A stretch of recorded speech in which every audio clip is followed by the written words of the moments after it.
ആരോഗ്യമന്ത്രിയുടെ സന്ദർശനത്തിന് പിന്നാലെ മഞ്ചേരി മെഡിക്കൽ കോളേജിൽ വിദ്യാർത്ഥികളുടെ പ്രതിഷേധം. നഴ്സിംഗ് വിദ്യാർത്ഥികളുടെ നേതൃത്വത്തിലാണ് പ്രതിഷേധം. ആവശ്യമായ ക്ലാസ് റൂമുകളും ഹോസ്റ്റൽ സൗകര്യമില്ലെന്നാണ് പരാതി. 3 ബാച്ചിനും കൂടി ആകെയുള്ളത് ഒരു ക്ലാസ് മുറി മാത്രമാണ്. ഹോസ്റ്റലിൽ നിന്ന് വിദ്യാർത്ഥികളെ ഇറക്കി വിട്ടിരുന്ന വിദ്യാർത്ഥികളാണ്.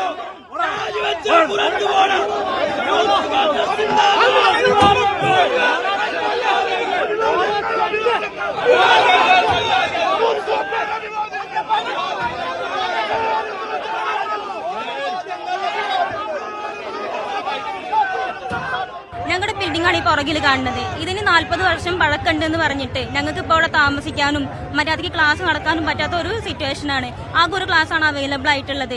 ആ ക്ലാസിന്റെ അകത്ത് ഞങ്ങളിവിടെ 3 ബാച്ചായിട്ട് 85ഓളം കുട്ടികൾ പഠിക്കുന്നുണ്ട്. നിലവിൽ ഇതിന്റെ ഹോസ്റ്റലിലാണ് താമസിച്ചിരുന്നത്. പക്ഷെ ഇതിന്റെ ചുമരിന്റെ അവിടെ ഒരു നനവ് കണ്ടിട്ട് ഈ പൊതുവെ ഇങ്ങനെ ബിൽഡിംഗ് ഒക്കെ ഇടിഞ്ഞു വീഴുന്ന അങ്ങനത്തെ പ്രശ്നങ്ങൾ ഉള്ളത് കാരണം ഞങ്ങളോട് ഇവിടുന്ന് ഒഴിഞ്ഞു പോകാൻ പറഞ്ഞു. അന്ന് വൈകുന്നേരം ഒരു 5:30 സമയത്താണ് പറഞ്ഞത് പോകാൻ. അങ്ങനെ ഞങ്ങൾ ഇവിടുന്ന് ഇറങ്ങി അന്ന് പോയി. പിറ്റേ ദിവസം PWD വന്നിട്ട് കാര്യം എന്താന്ന് വെച്ചാൽ അവർ ഫിറ്റ്നസ് തന്നു കഴിഞ്ഞാൽ ഇവിടെ കയറാന്ന് പറഞ്ഞു. പക്ഷേ PWD വന്നിട്ട് ഇത്രയും പഴക്കമുള്ളതുകൊണ്ടും.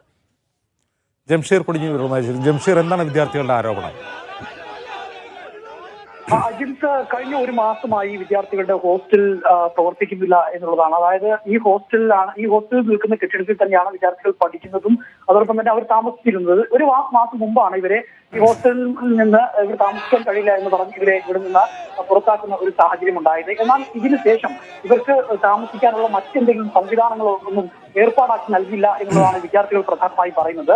3 ബാച്ചുകളിലായുള്ള നഴ്സിംഗ് വിദ്യാർത്ഥികൾ പഠിക്കുന്നത്. അവർക്ക് ഈ 3 ബാച്ചിനും കൂടി ആകെ ഒരു ക്ലാസ് മുറിയാണുള്ളത്. ഈ ക്ലാസ് മുറിയിൽ ഇപ്പോൾ ഷിഫ്റ്റ് അടിസ്ഥാനത്തിലാണ് വിദ്യാർത്ഥികൾ പഠിക്കുന്നത്. മാത്രമല്ല വാഷ്റൂം പോലും അടിസ്ഥാന സൗകര്യങ്ങൾ പോലും കൃത്യമായി ഇല്ല. ഈ കുട്ടികൾക്ക് 85-90 വരുന്ന കുട്ടികൾക്ക് പെൺകുട്ടികൾ വരെ ഉപയോഗിക്കുന്ന ഇപ്പൊ ആകെയുള്ള ആൺകുട്ടികൾക്ക് ഉപയോഗിക്കുന്ന ഒരൊറ്റ വാഷ്റൂം മാത്രമാണുള്ളത്.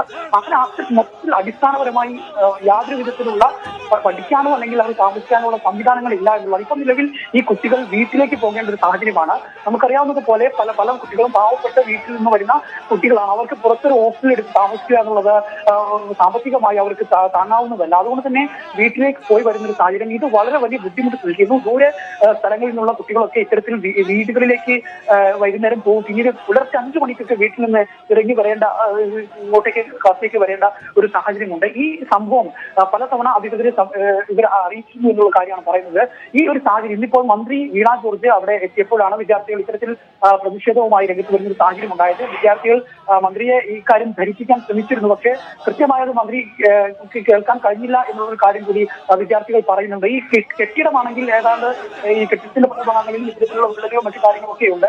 അപ്പൊ ഈ കെട്ടിടം കൃത്യമായ ഒരു പാച്ച് വർക്ക് നടത്തിയോ അല്ലെങ്കിൽ മറ്റേതെങ്കിലും സംവിധാനത്തിലോ ഈ വിദ്യാർത്ഥികൾക്ക് ഇവിടെ ഹോസ്റ്റൽ സൗകര്യം ചെയ്തു നൽകണം എന്നുള്ളതും അതോടൊപ്പം ഈ ക്ലാസ് സംവിധാനങ്ങൾ കൃത്യമായി നടക്കാനുള്ള ഒരു സംവിധാനവും ഉണ്ടാക്കി തരണമെന്നുള്ള ആവശ്യമാണ് ഇപ്പോൾ ഈ വിദ്യാർത്ഥികൾ മുന്നോട്ട് വെക്കുന്നത്. നമ്മൾ ഈ മന്ത്രി വരുന്നതുമായി ബന്ധപ്പെട്ടുള്ള വാർത്ത ചെയ്യാൻ വേണ്ടി അവിടെ പോയപ്പോഴാണ് വിദ്യാർത്ഥികൾ വലിയ തരത്തിലുള്ള പ്രതിഷേധം ഉണ്ടാവുകയും അക്കാര്യം. ജംഷീർ പൊടിഞ്ഞാണ് വിവരങ്ങൾ നൽകിയത്. മഞ്ചേരി മെഡിക്കൽ കോളേജിൽ ആരോഗ്യമന്ത്രിയുടെ സന്ദർശനത്തെ തുടർന്ന് പ്രതിഷേധം. ഹോസ്റ്റൽ സൗകര്യങ്ങളില്ല, ക്ലാസ് മുറികളില്ല എന്ന ആരോപണം ഉയർത്തിയാണ് അവർ പ്രതിഷേധിച്ചത്.